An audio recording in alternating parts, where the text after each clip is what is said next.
everyone, I'm Katrina, the owner of Kathim Creations, Reefs and Things, and we're back in my basement. And I did a video on doing a number four marquee, 4-foot number four marquee.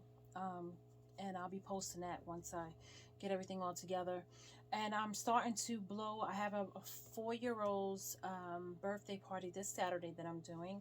And I'm blowing up the 5-inch balloon clusters that I have on 260s that I'm going to be adding to the balloon garland that I'm going to make. And I figured I would come along. I was sitting here doing it, and I was like, you know what, I should be showing this. So I figured I'll show you guys how I make my balloon clusters that I add in as fillers on my garlands. When you see all the big garlands and then you see the little 5-inch balloons, just little clusters all throughout, this is how they're made. So what I do is I have my air machine, I have my 5-inch balloons, I also have my 260s, and my 5-inch balloons I like to buy always match my 12-inch, my 16-inch, my 24-inch balloons that I have here. This is my 11-inch that I have here. I always match the colors.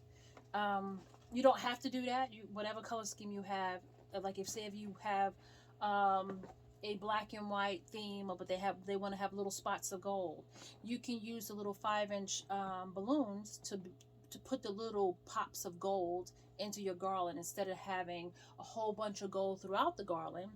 This could be the way you add in little colors. Like say if you have some sort of color mix but you want like a little bit of a neon color added to it, get the neon in the 5-inch balloons and then throw these little clusters in all throughout the garland. And you want to know what? Then you'll have your little pops of neon, little pops of bright color. And that way you can do it this way. But this right here is going to go on my garland. So I have 5-inch in pink. And I also have 5-inch in purple, which is at the bottom of the bag, because those are my 3 colors for my ballerina themed birthday party that I'm doing on Saturday. So what I do is I start blowing up the balloons. I put the air machine here. I put the little nozzle on it. I twist it up there on both ends. I stick the balloons over it. Use the table to press out the air. Try to get them about that size, about the same size. Give it a twist. And then you do another 2. You want them about the same size, right? About the same size. You twist it around each other. See how I'm twisting it around? You're taking one, you're going around, coming back up to the top, taking the neck of the other one, and you're making it, and you're tying a knot, and you're giving a pull, and you give it a pull. So these 2 are connected. Then you take the 2 pairs, you open it up. You see how it's open? You fit one into the other, and then you twist 2 times balloons on each other. Now you have a cluster. I take a 260 once I make one cluster. I take one end of a 260 and I wrap it around the balloons, and I go in and out 1 or 2 times. Go in and out and around the balloons, and then I tie it. I make a knot. I take this end with that end, and then I make a knot. And that way it's attached to the 260. So now let's do another 4.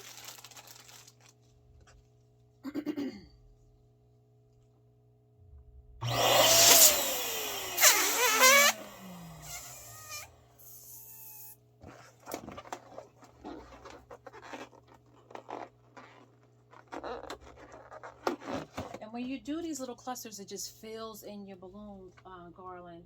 It also helps that just in case your balloon garland, if you didn't tie it tightly, like if you didn't tie it by the necks when you put your garland together, if you didn't use a 260 and pull up the 260 tight enough and make your balloons real snug with each other, and you go to pull it up and you see holes in your balloon garland, you use these to cover those holes, right? Taking the other end of the 260, and then you make a knot. Now you have an attached cluster. What you do is you put this around a balloon on your garland and you position it wherever you need it to go, where you want it on your garland. And the balloon gives it stretch. See how much space, see how long that can go? So it can go top, bottom, it can go next to each other, it can go anywhere where you need it to go, right? Long as it's within this 260 reach, and you see it's pretty long. So we're gonna do some more.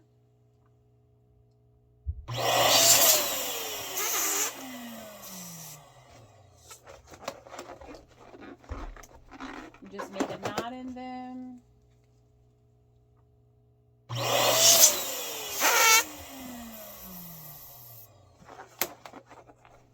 Make a knot in them. If you guys have any questions, make sure you let me know in the comments.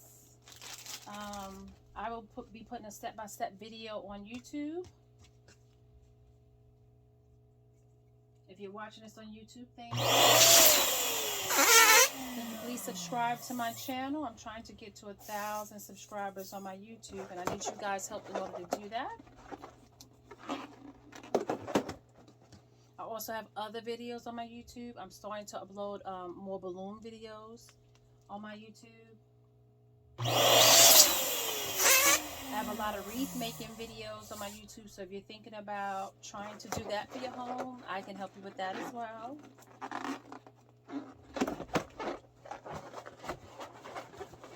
didn't tie my 260 on that other one. I'm going too fast for myself. I didn't even realize I had that first cluster already done.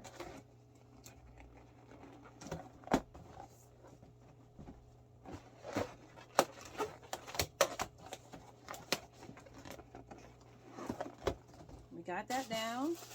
We're gonna do like 2 more because that's the amount of 260s that I had in that color. I like to match my 260s with my balloons, but you know you absolutely do not have to do that. I just like to color code my stuff. Now there are times where my 260s are not color coded with the color balloons. If I run out the colors, I do not stress.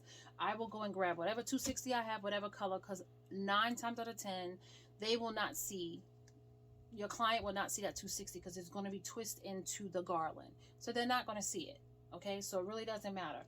But me as a professional, like I like to do it, and I'm just OCD that way, I like to make sure 90% of the time my 260s actually match with my balloons. But there are times that they do not. If I run out, I'm not going to stress about it. I'm just going to do it whatever colors I have available.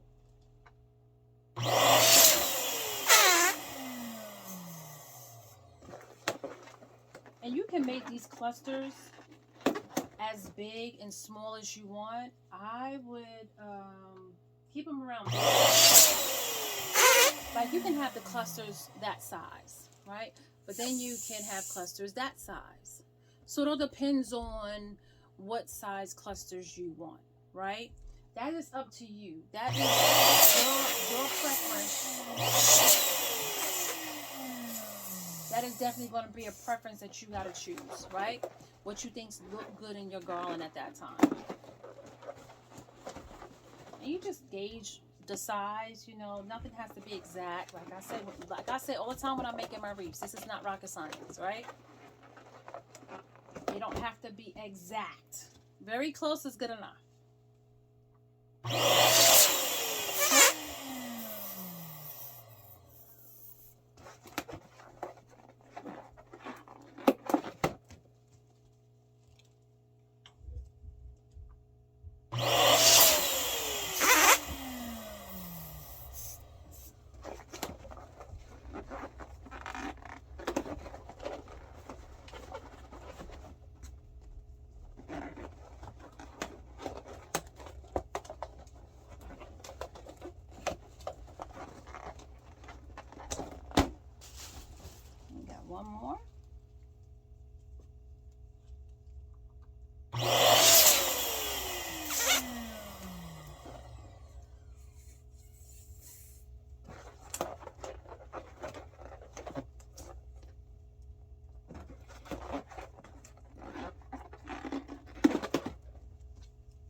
Okay, well, these are the 260s that I have done. I have already blown up quite a few purple clusters, the pink clusters, and now the blue ones. I'm done with blowing them up for right now.